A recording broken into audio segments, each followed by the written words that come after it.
Calibrating cybernetics. Talk to him now. AT, Andre, Come on, Dre. Yep.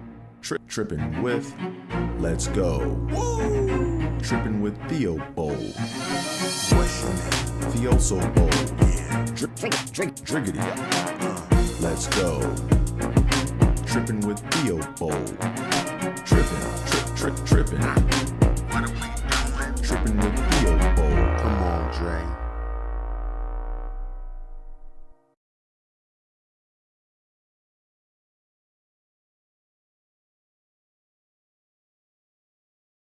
Hey, what's going on, y'all? Mic check 1 2. Hey, what's going on, y'all? Welcome to the 54th episode of Trippin with Theobold. I'm your host, Andre Theobold.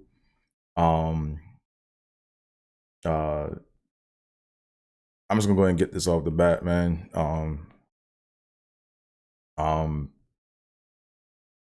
So it's gonna be a weird episode for me because we lost another member of the comedy family community. Can't believe I'm even saying this right now, but RIP to David A. Arnold, man. Brilliant comedian. Legendary comedian. Great mentor, you know. Very influential in the comedy community, you know. Yeah, I'm in a weird headspace today, guys. I'm in a weird headspace. Yeah. It's weird, man. Like, I feel like I shouldn't even really be talking about comedy or whatever, but I mean, I'm gonna push through. You know, that's all we can do is try to push through the best that we know how, you know. But it's like, man, every time we turn around, man, it's like there's another comedian that leaves us, man, and it's like scary. It's just, I can't even put the words into thoughts, man, you know. But first and foremost, man, thoughts and prayers with the Arnold family, you know. This was a tragic loss. Very unexpected, man. Like, I mean, I didn't know him personally, but I did see him perform a few times at a few comedy clubs. And I dapped him up like a few weeks ago, you know, and this dude was in shape, man. Like, I don't get it, you know. This dude was like in shape, you know. Like I said, I'm still trying to process all this, you know. But nah, like, I have a weird connection to this. I feel like, I don't know, it's weird. Like, I really shouldn't be worried about comedy right now or anything like that. But I mean, I'm just, like I said, I'm trying to process and just process this the best way I know how, you know. But I was at a comedy venue last week and I performed a set, you know. I did like a loose set. I did a tight 7, you know. And the first 2 jokes I did, like, ripped. Like, they were funny, they were good, you know. And then the second 2 jokes I did didn't hit as much, you know.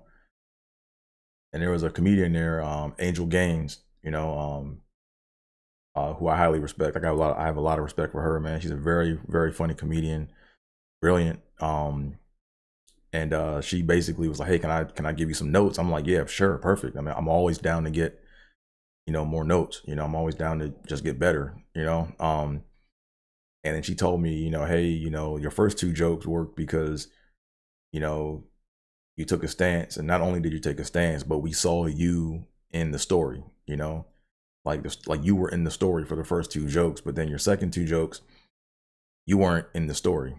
I was like, "Oh, I never even looked at it that way," you know. And when I went back and listened to it, lo and behold, I mean, I'm like, wow, good tidbit, like good note, you know, like she was, you could tell, like, you know, like she knows what she was talking about, you know. Then this past Sunday, I ran into my bro Jordan, you know, and Jordan said that Angel hit him up, you know, and told him to, you know, hop in that David A. Arnold class, you know, because she said that, you know, she studied underneath him, and um she said that once she started taking his class, like doors just started opening up for her, like she figured some things out, you know. So when I heard that from Jordan that he's getting in the class, I was like, oh man, do you have the info? And then he passed the info to me, and then I signed up, and there was still space in the class, you know. So I put down my deposit and paid for like the class, and this was all on like on Sunday, right? And then you know, what was it, Tuesday night? I can't, like, the days are all starting to bleed together, but I think it was either Tuesday night or Wednesday night. I heard from another comic, you know, they texted me or whatever, and they were like, yo, David A. Arnold passed. I'm like, what? I'm like, nah, man. Nah. And then you start seeing it like slowly populate on social media. I'm like, man, you know. So I just been in a weird headspace for the past couple of days. I don't know, it's just something, it's just very eerie, man. It's like the past couple comedians that passed away, like I was like, it's like I dapped them up like a week or two before, you know. So that's very, very eerie. So man, RIP to that brother, man. And if you guys haven't, man, go check out his specials, man. Brilliant, brilliant comedian, man. His last special, It Ain't for the Week. That special was like special, you know. Thing I liked about that special, man, that I thought was dope, man, was when he did the bit about, when he talked about the 3 fatherly influences in his life, you know, and how it was just a joke where he got into character as his late grandfather, and how he talked about how his grandfather saw him based upon what his grandfather would say, and how he's like, you know, proud of him, and not just how he's proud of him, but, you know, like he made it funny, but also like really, like really touching at the same time, you know. Basically he said his grandfather thought he was lazy growing up, you know, and he basically was like saying how, you know, when he was working in his day, he had to walk 4 or 5 hours to get to work, and then get to work, and then walk 4 or 5 hours home. And when he was first born, how was he sleeping? Like, oh man, he's funny, man. And then he said, you know, something weird happened as I saw him get older. I saw him walking 4 and 5 hours to the joke house, or whatever you guys call it, working on his little jokes. He walk 4 and 5 hours to and from every night. And then I knew, you know,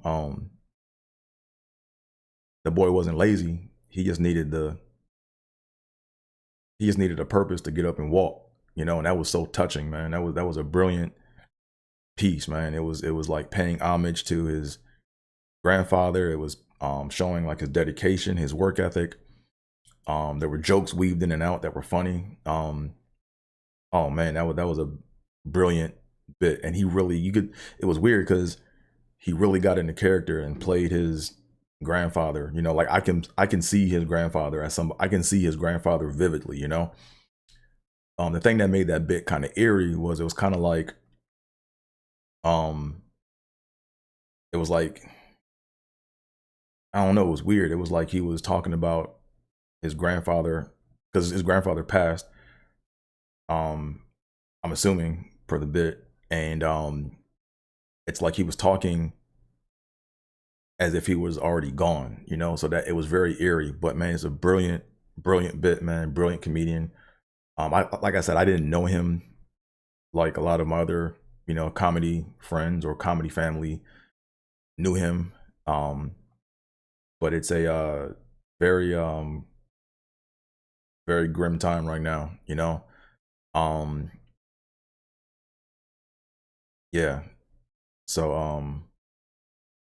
and that's the thing too, man. Like the hardest thing in show business, in my opinion, is um 'cause I heard this from a few comedians, you know, and not just a few, but a few professional comedians. Like, you know, at the end of the day, I heard that, you know, no one really cares how you feel when you're on that stage. You know, no one cares what you're going through. All they want to do is laugh, you know, and that's your job as a professional, right? You have to make people laugh no matter what you're going through, you know? So that's why I'm still trying to push through this podcast, you know, because I gotta push through, you know. Um I feel awkward, I feel weird, feel hurt, um, feel kind of out of I just feel out of it, but I'm forcing myself to do this, you know, because that's show business, you know. And that's why I entitled today's episode "Running the Race," you know, because um, David A. Arnold ran his race, man. Didn't quit, man. Persevered, you know. Um, you know, and that's a quality that like I really value, you know, is perseverance. You know, a lot of people want to be the flash in the pan, make it overnight, but nah, it's the journey and the trials and tribulations that help build who you are as an individual, you know. So man, RIP to David A. Arnold. Like I said, I can't believe I'm even saying this right now. Um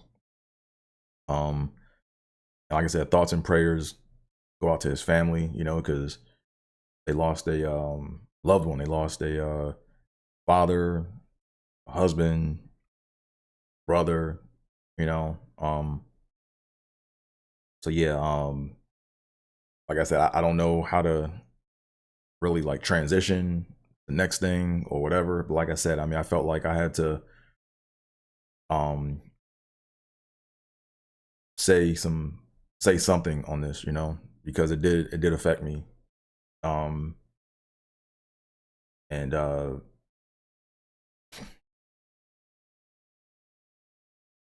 man, yeah.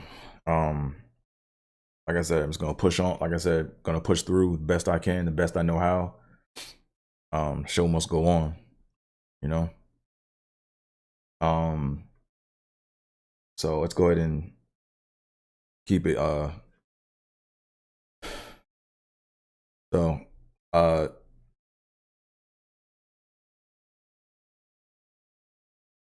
yeah. So as you guys know, I'm a Bills fan. And um, since this is the 54th episode of Trippin with Theobold, I have to, you know what I do? I always tie my I always tie an episode number to Buffalo Bills of past and present. So today's episode is tied to two Buffalo Bills at war number 54. Is Chris Spielman and Carlton Bailey. Um, so I vividly remember watching these guys play as a youngin. Carlton Bailey is to my top, and Chris Spielman is to my right, or your left, my right, however that goes. But yeah, Carlton Bailey. I believe that Carlton Bailey shot is from the AFC Championship game. I want to say, looks like the AFC Championship game that they played in to get to Super Bowl 26 versus the Redskins. And then got Chris Spielman down to the left. So Yeah, Chris Spielman. I remember when we got him from the Lions. He came from the Detroit Lions. He was part of the Barry Sanders era. But Chris Spielman was one of those gritty linebackers, man, just gritty, you know. See, he had the oop bar going down the middle. His jersey was always tattered. Look at that, no gloves, or he got the fingers out. So that's how you knew like dudes was about it when they cut their fingers out, their gloves, you know. But yeah, Chris Spielman, man. I remember when he came to Buffalo, and they used to put him at fullback to help block for Thurman. You know, so that was a pretty interesting thing. He played both sides of the ball, but mainly he was known for being a linebacker. Very gritty player. So today's episodes are, or today's, I said episode as is plural. Today's episode is tied to Chris Spielman and Carlton Bailey, former players of the Buffalo Bills. So as you guys see, I'm in Highmark Stadium. You know, shout out to the Bills for letting me shoot this episode in the middle of the field. You know, wink, wink. But nah, here we are, man. Season just kicked off. Oh wow, that was loud. I think I may have clipped. Yeah, the season just kicked off. And let me probably mess my volume. Let me see. Let me try this right quick. I didn't mean to clip like that. That was huge. That was loud. I did not mean to clip like that. Let me put it down a little bit more. Hopefully I don't clip again. That was bad. Sorry guys if you guys heard that. Let me see who's joined in right quick. Let me just see. No one's here watching. That's cool. Okay. I don't gotta put the chat in. I'm not gonna put in my chat. So where was I at? Come on, Dre. Oh, as you guys can see, I got on my Empire Sports Network shirt, my Thurman Thomas Show shirt. This is a vintage shirt. I got a lot of vintage Bills shirts. You know, like this is the shirt I wear under all my jerseys for good luck. Now I know some of y'all wise asses out there are probably gonna say, well, if it's such a good luck shirt and you've been wearing it, how come the Bills ain't won shit? Funny. Okay, but nah, like I said, it's my good luck shirt. And this is our year this year, you know, I think, you know. But where was I at? Let's go ahead and talk some DFS talk. Let's talk some DFS talk right quick, man. So last week, as you guys know or may not know, this is last week was my last week of MLB DFS for the time being, you know. Yeah. Last week was my last week of playing DFS. I'll probably play MLB DFS again, probably when the playoffs start. I'll probably get into the Captain Showdown modes, you know, where I'll actually, so that way I'll pay attention to a series. But last week I had a pretty good week. I placed 12th out of damn near 4,000 people, and I won a hot $22.50. All right, I won $22.50. Like, that's the thing with DraftKings, man. When you do well, it seems like you should like get more money. Like, to me, finishing 12th out of 4,000 people should at least get me $100 at least. But $22.50 is what it is, so I'll take $22.50. You know, but I gave it all back Thursday night when the Bills played the Rams. I thought I figured some shit out, but nope. I put together like a little spreadsheet, and I looked at the games from. I looked at the opening Thursday night games from the past two seasons. You know, last season it was the Buccaneers. No, it was the Cowboys at Bucks, and then the season before that it was the Chiefs at the Texans. Right. So what they typically do is opening Thursday night game. The Super Bowl winner has a home game for the opening game, right? So last Super Bowl winner was the Last year it was the Bucks. Year before that it was the Chiefs, and this past year it was the Rams. So I actually picked Buffalo to lose that game because the Super Bowl winners always come out and play, you know. But what I didn't take into account was the fact that this was the first AFC NFC mix-up game, right? It was NFC versus AFC, where last year it was NFC versus NFC. Year before it was AFC versus AFC, right? You know, Cowboys are NFC, Bucks are NFC, and Chiefs and Texans are both AFC, right? So I should have taken that into consideration. But I put together a spreadsheet, and what I did was I looked at I basically just listed all the players by value, by salary, and then I highlighted, you know, who made the perfect list and who was the captain. And then I saw that in the middle three, matter of fact, I'm not going to show you all the spreadsheet. I can just talk through it. I don't need to show you guys the spreadsheet. Pull it up right quick. Here it is. And then of course my monitor is going to leave me. So let me pull my monitor back up. Make sure I'm not clipping on you guys. So, okay, this is going to be hard. Not really. Let me just do this again.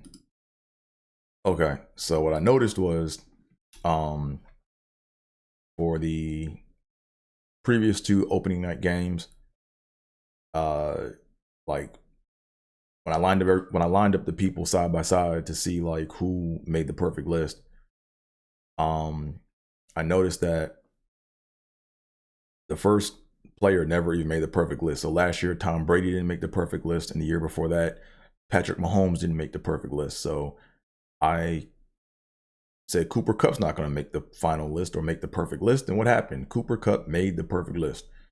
And then after that, you had three consecutive players like with at the same position, right? Or the same slot position.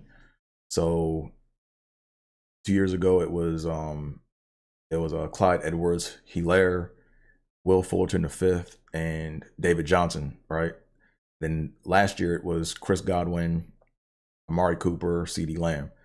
So I basically said, okay, it's going to be Cam Akers, Gabe Davis, and Devin Singletary. And nope, it was just Gabe Davis. And then yeah, so the perfect list was Cooper Kupp, Josh Allen, Stephon Diggs, Gabe Davis, the Bills defense as captain, and then Isaiah McKenzie. And there was a big tie, like nobody won the millie. So I think it was like a huge tie, and the people that won the tie, first place, got like $9.5 grand.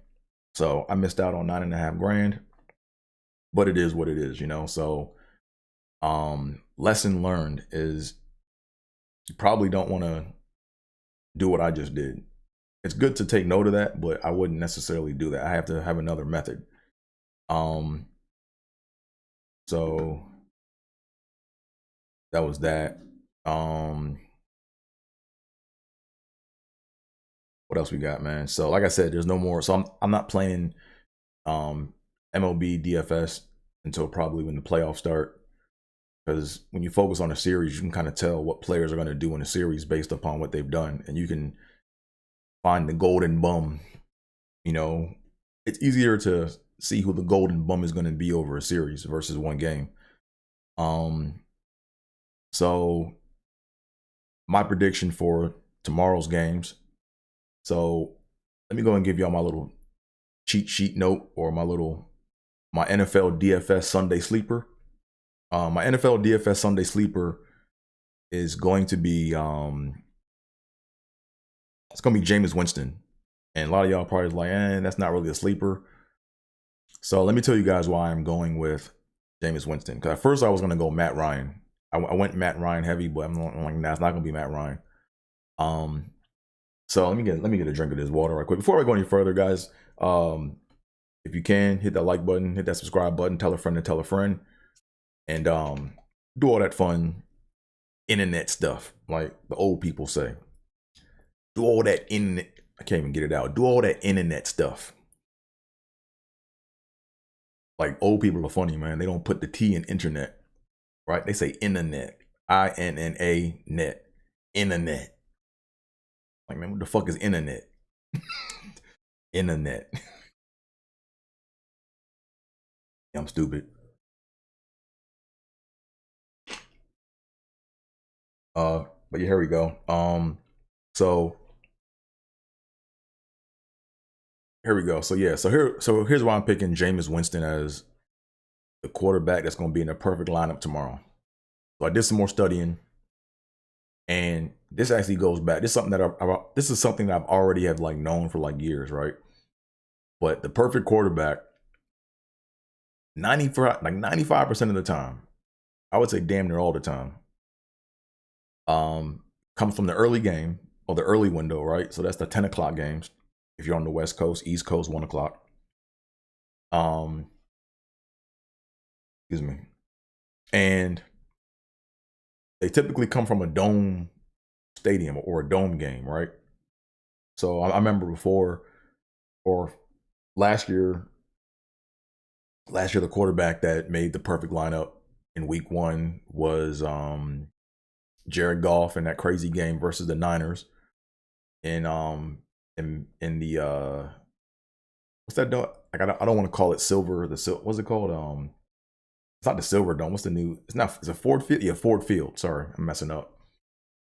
And then the year before that, it was Russell Wilson at the Georgia Dome or the Mercedes-Benz Dome, right? So, and I remember before. I remember Matt Stafford got it one year when he was in. I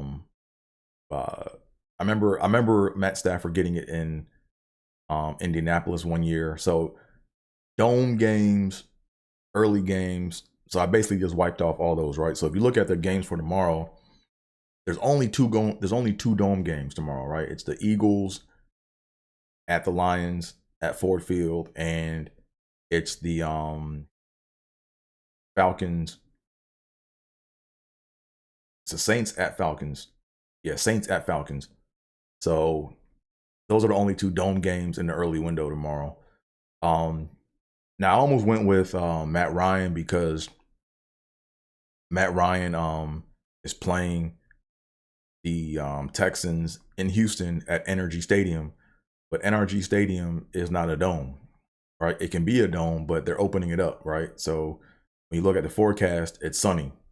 So to me, like that's not a dome game, you know? So if it was a dome game, I would have went with Matt Ryan, but since it's not, I'm going with Jameis Winston. The reason why I'm not going with Jalen Hurts on the Eagles tomorrow, I might play him in like one lineup just because, but I think a lot of people are sleeping on the Lions this year, man. I think Detroit is finally gonna come around, man. Because if you look at their team last year, their defense was solid last year, and those players didn't quit on their coach. So their defense, was pretty solid last year, even though their record wasn't. But they got better players on defense. They got slightly better at the skill positions on offense. DeAndre Swift is healthy, I think. So I think the Eagles are going to be in for a dogfight. I still think the Eagles are going to win, but it's not going to be no cakewalk. I think it's going to be a gritty game. I think that's going to be a gritty, low-scoring game. Yeah. So, and then what else too, right? Like also too, since the perfect quarterback or the quarterback in the perfect lineup in week 1 came from Detroit last season, I'm not even going to take any quarterback coming out of that dome because it took place there already, right? So I'm going to just hedge my bets and then say, you know what? Let's take it back to the Mercedes-Benz Dome. And plus the Falcons defense, I haven't heard anything about the Falcons defense. And Jameis Winston is finally healthy. He has something to prove. He got weapons. So yeah, like I said, I think tomorrow's perfect lineup or perfect list quarterback is going to be Jameis Winston from the Saints. So I'm playing him heavy in a lot of my lineups. Excuse me. But I'm also doing some. I'm also, like I said, I'm behind, man. I'm looking at this calendar. Yeah, I'm behind. Like I should be on section 10 of my machine learning course, and I'm like on section 6. So I got to pick up the pace on that because, like I said, I'm learning. Like I'm basically gonna work on these machine learning skills so I can collect data from like fantasy and then feed that into a neural network and hopefully get some of this cash. You know, because you guys know me, I'm not really a big fan of the whole 9 to 5 shit. So I got to find a way to get my ends. So I've been thinking about this for a little bit. I've been, like I said, I've been struggling with my audio. Hopefully my audio is better today. I've been watching a lot of YouTube videos and playing around with a lot of filters and OBS, and I think this is as good as it's gonna get when it comes to streaming. So what I am thinking about doing, not sure if I'm gonna do it this week or not, but if I don't do it this week, I'm gonna do it soon. But what I'm gonna do is basically the streaming show is gonna basically cover stuff that is visually intensive, right? So if I have to like show you a lineup, or if I have to show you some data from whatever, or show you some code, I'm gonna just have it and do that on the live stream so you guys can see what I'm doing, so I can show my work. But things that I don't have to show, or things that are not visually intensive, I'm gonna put that on. I'm gonna keep that for my podcast. So still gonna be the same title. Probably still gonna try to keep the episode numbers the same, or at least give the same shout out to Buffalo Bills players of past and present. But the content's gonna be a little different, right? So this Monday, I'm gonna try to just do the audio only. I gotta still figure out the software I'm gonna use for that. I might just do Audacity. Matter of fact, no, I might try to figure out this. I gotta figure out this Adobe Audition, right? That's what I need to do. I need to figure out this Adobe Audition so I can get my audio crisp. So when people listen to it on Spotify, it's crisp, right? Because if the audio is not great on Spotify, it's kind of hard to listen to a podcast, you know. So that's my goal. Goal is to have the podcast, the audio only the goal is to have the podcast on Monday, release that. That's not going to be too hard once I figure that out. And then Friday, still keep doing this show via the stream. So there'll be a stream version, and then there'll be an audio version, but there'll be some overlap, but they're not going to be the exact same. But it's still going to be the same show, Trippin with Theobold, right? But yeah, I've been playing around with this Yeti sound, and I know, like I said before, the Yeti is it's a mic that does what it does. It's a condenser mic, you know, so I kind of got to be up on it. But it can work for a podcast, but I got to be right up on it. And then also I have to have some software to make sure I get the sound quality that I want. But what I'm going to do is probably around episode 100 is when I'll probably do my upgrade. So around episode 100, I'll probably upgrade and get one of those fancy Rode mics, or get a SMB 700 or whatever it is, and then get a mixer and get all that stuff. And then maybe reunite the audio versus the visual. I don't know yet. I'm just talking right now. But enough of that. Let's go ahead and get into some of this Bills Rams game recap, man. I mean, the Bills look nice, man. You know, I've never seen I haven't seen the Bills look this good since like jeez, I can't even remember. Like maybe during the Flutie era, for that one season, or maybe during the Kelly era, you know. But I haven't seen the Bills look like this in a long time, you know. Excuse me. But man, like when you look at the running backs for the Bills, man, they have a diverse backfield, right? Like you got Devin Singletary, who's bell cowish. You know, he got bigger in size, like he put on some muscle, and he's running a lot tougher. in between the tackles. Then we added James Cook, who's Dalvin Cook's brother. And James Cook is more of like a receiving back, so he has hands, so he can kind of be like a receiver almost, but a bigger like receiver. And then we got Zach Moss, who I think is our goal line back, right? You give it to Zach Moss on the one, Zach can probably punch it in there, you know?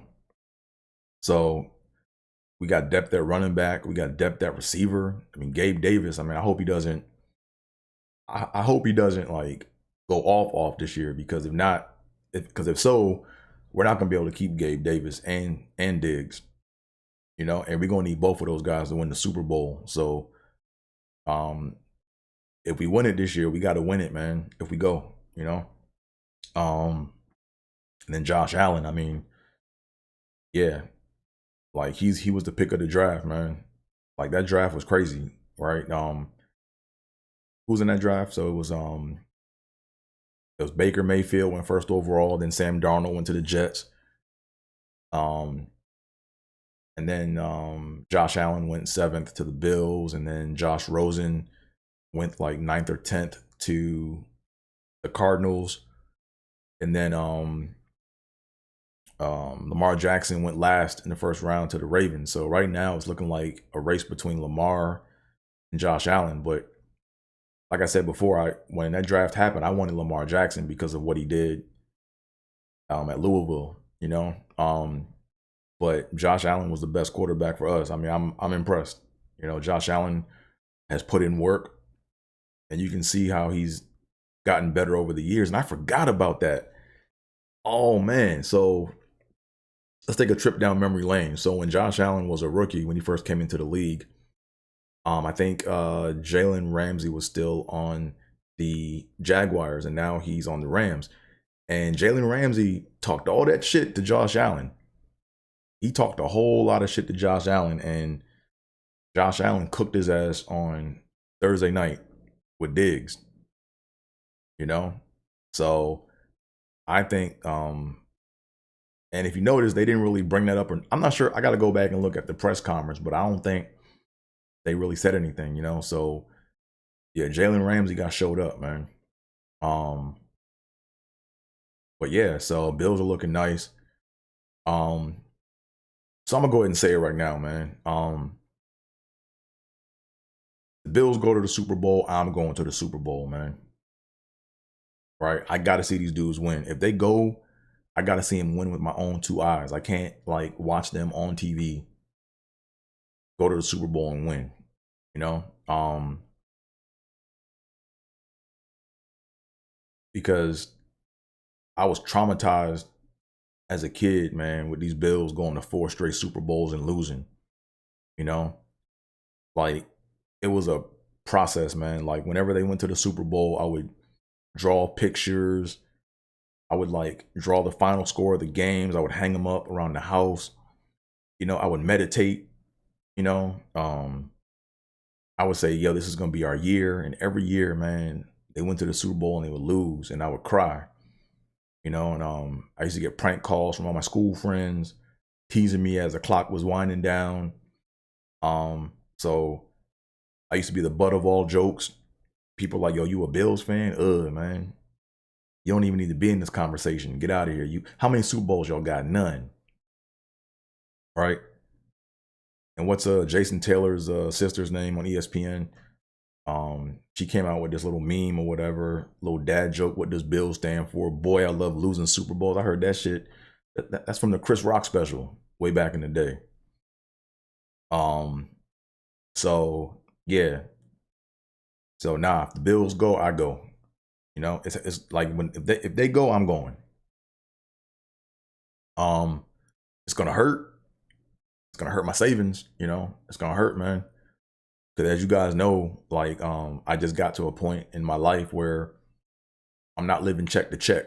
You know, like I'm stacking money, stacking bread, and I ain't rich. You know what I mean? But like I'm in a situation where if my job calls me up and they say, hey man, we got to cut you.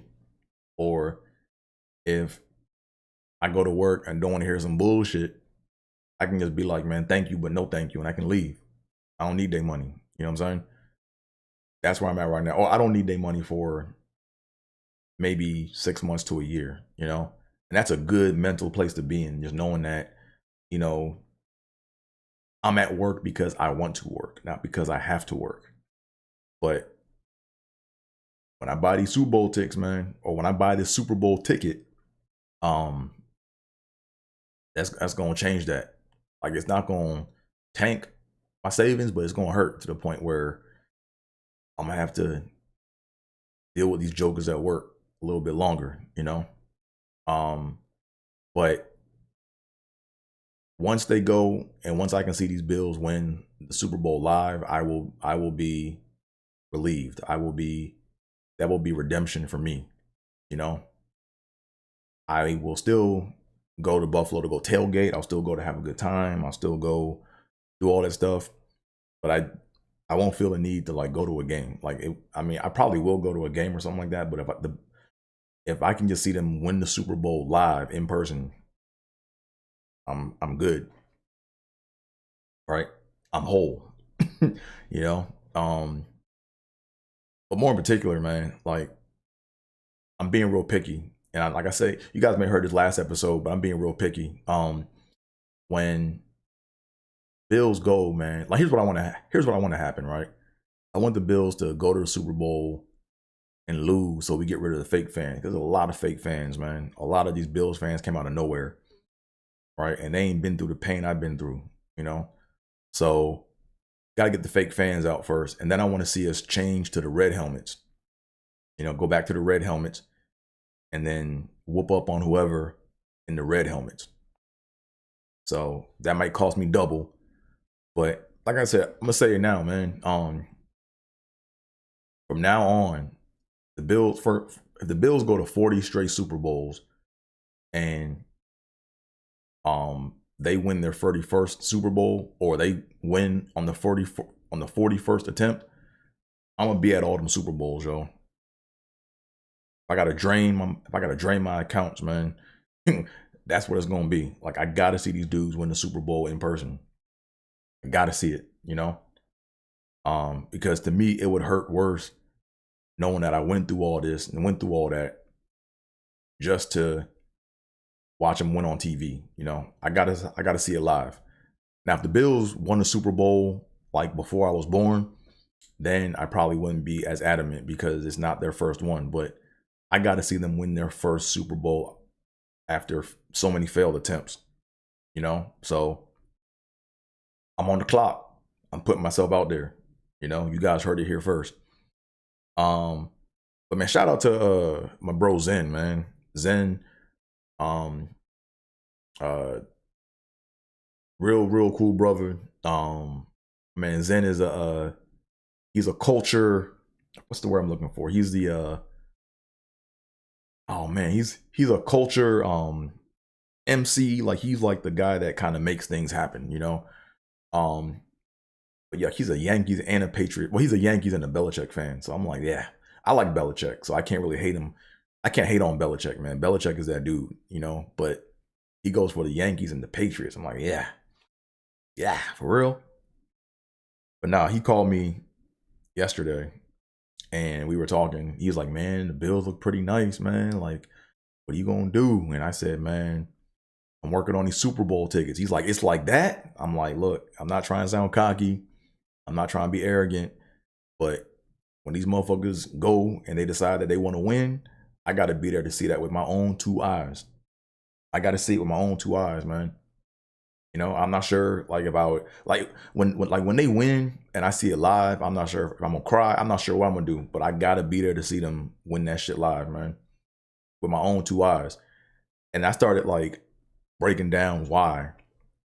And he was like, yo, you need to start documenting all this stuff down, and you need to pitch this as a documentary, man, because you have a lot of just history of just, you know, what the Bills mean to you, you know? I mean, just so many things, man. Like, how I became a fan. Like I said, I was born in Buffalo. Mom and dad are from Buffalo, but I was born in Buffalo. But man, just how I became a fan to the 4 Super Bowl losses, what I went through with all that, like going to school in the Maryland, DC area during Super Bowl 26 and getting teased all day long. Shula Steak 2 in Philly, you know, that whole little scenario, that whole little brief period of time, you know, man, what else, man? The Music City Miracle, the comeback game, you know, the Flutie era, aka Flutie versus Rob Johnson, you know, the Dungeon era, meeting the chefs, you know, the legacy of the chefs, the whole Kaepernick era or the Kaepernick period, like how that impacted me as a black man, you know. I got history, you know, and then the fact that, you know, if I can document all this to the point where I can see my team win the Super Bowl live, he said, yo, you could sell that, yo, you could pitch that to like Netflix or whoever, you know. So I'm gonna start shooting things on Instagram, like little videos. I'm gonna shoot longer videos, but I'm gonna like post like little tidbits, like before every game. I think before every game on Sunday, I'm gonna post like a little tidbit, kind of like to whet the appetite of what is to come, you know, when it comes to this documentary that I'm gonna be working on. So shout out to Zen for like, cause I kind of, it was weird. Like I never thought of it as a story that people would like really want to hear, but he was like, yo, nah, like I want to hear more. I want to see more. So I'm like, okay, thanks for the motivation. So you got to add that to my list of things to do. But nah, that's pretty much it, man. Before we go any further, make sure you guys hit that like button, hit that subscribe button, tell a friend to tell a friend, do all that fun internet stuff. Like I said, internet stuff, like the old people say, no T, internet. Take another swig of this right quick.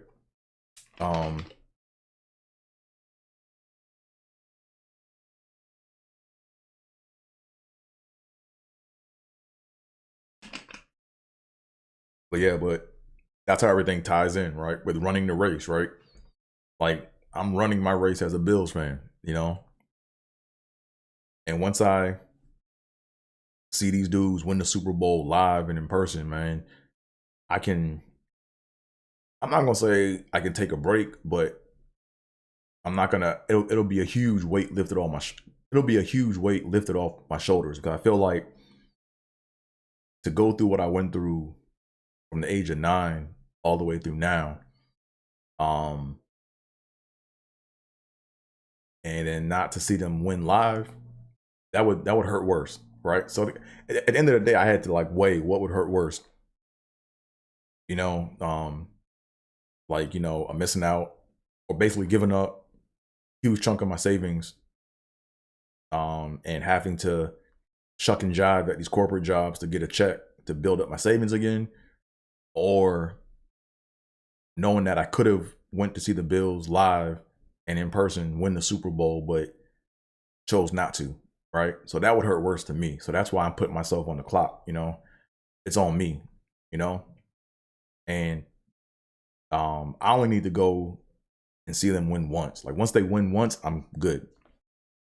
But you never know. Like, you know, things may come around for a player, and, you know, I may have the means to go whenever they go, and that'll be dope. But I'm not really counting on that. I'm counting on just, you know, going there to see them win one time.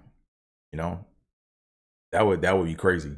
You know, so I gotta put it in the universe, and I gotta make that happen. So, like I said, guys, probably like this was a shorter episode. Come on, Dre.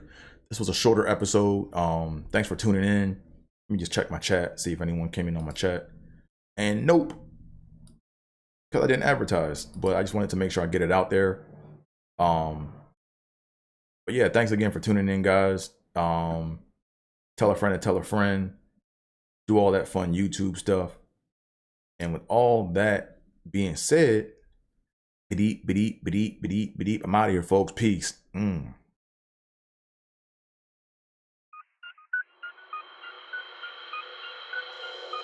Yep. Trippin with Theobold. Let's go. Caliente. Trippin. Yep. Trippin.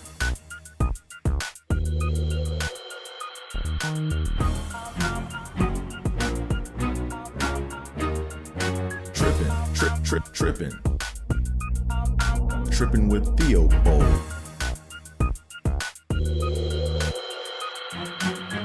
Trippin with Theobold.